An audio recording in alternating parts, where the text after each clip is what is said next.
தேங்காய் சட்னி இட்லிக்கு தோசைக்கு எல்லாத்துக்குமே நல்லாயிருக்கும். தேங்காய், பச்சை மிளகாய், புளி, உப்பு, கொஞ்சம் வாசத்துக்கு கொத்தமல்லி இலை, இவ்வளோதான் அரைக்கிறது. இப்போ தேங்காய் போடுதோம்.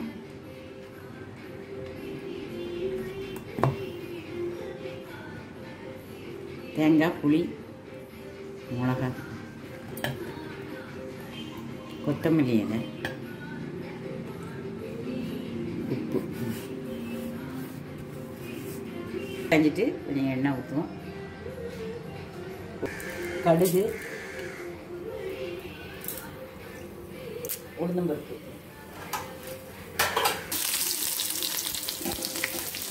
ரெண்டு வத்தல்,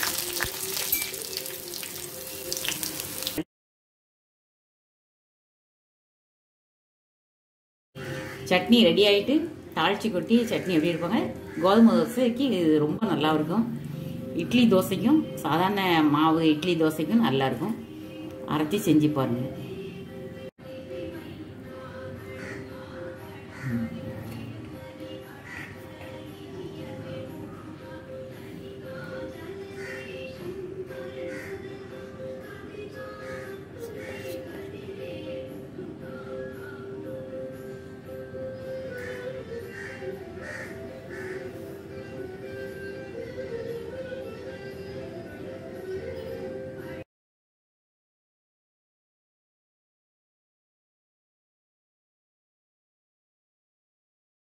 கோதுமை தோசைக்கு நம்ம தாளிச்சி கொட்டி இப்படி செஞ்சால் ரொம்ப நல்லாயிருக்கும். எப்படி செய்யலாங்கிறத பார்க்கலாம் வாங்க. அதுக்கு தேவையான பொருட்களை சொல்லுவேன் பாருங்கள். கேரட் கொஞ்சம் ஒரு 1/4 கேரட்டு சீவி வச்சுக்கிடுங்க. கொத்தமல்லி தழை, வெங்காயம், பச்சை மிளகாய், இஞ்சி, கருவேப்பிலை, இது தாளிக்கிறதுக்கு கடலைப்பருப்பு, உளுந்தம்பருப்பு, கடுகு.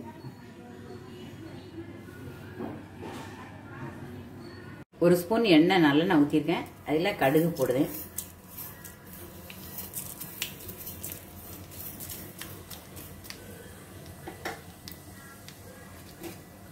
உளுந்தம்பருப்பும் கடலைப்பருப்பும்.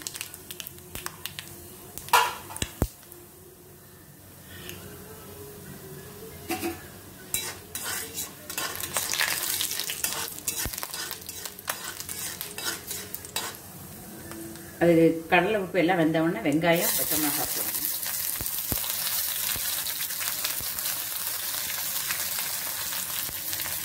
இஞ்சி, கருவேப்பிலை, கேரட்டு எல்லாம் போடும். கொத்தமல்லி இலையும் போட்டோம்.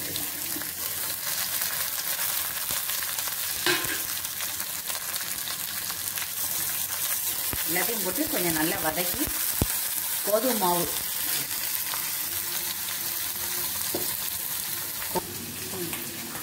ஏற்கனவே உப்பு போட்டு தண்ணி விட்டு கலக்கி வச்சுருக்கோம்.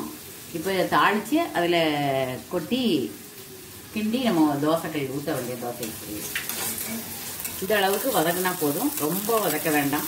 இப்படி லேசாக வதக்கினா தான் சாப்பிடும்போது வாயில் ஒவ்வொன்றும் கடிப்படும் போது நல்லாயிருக்கும். ரொம்ப வதக்கிட வேண்டாம்.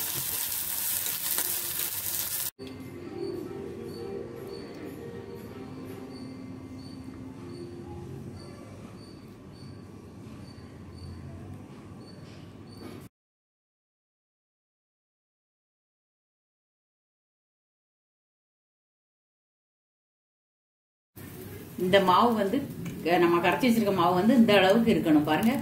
தண்ணி ரொம்பவும் சேர்த்துடக்கூடாது, கட்டியாகவும் இருக்கக்கூடாது. இப்படி இந்த அளவுக்கு இருந்தால் தான் நம்ம ஊற்றிட்டு இழுக்கும் போது நல்லா இருக்கும். தோசையும் நல்லா வரும். தண்ணியாக இருந்தாலும் ரொம்ப லிக்விடாக அப்படியே ஓடிக்கிட்டு இருக்க மாதிரி இருக்கும். கட்டியாக இருந்தால் இழுக்கவே வராது.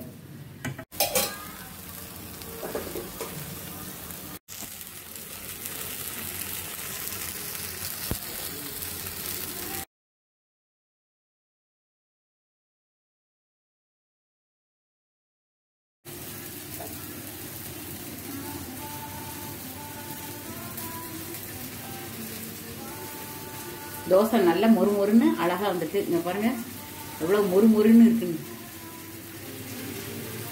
இப்படி சுட்டு சாப்பிட்டு பாருங்க.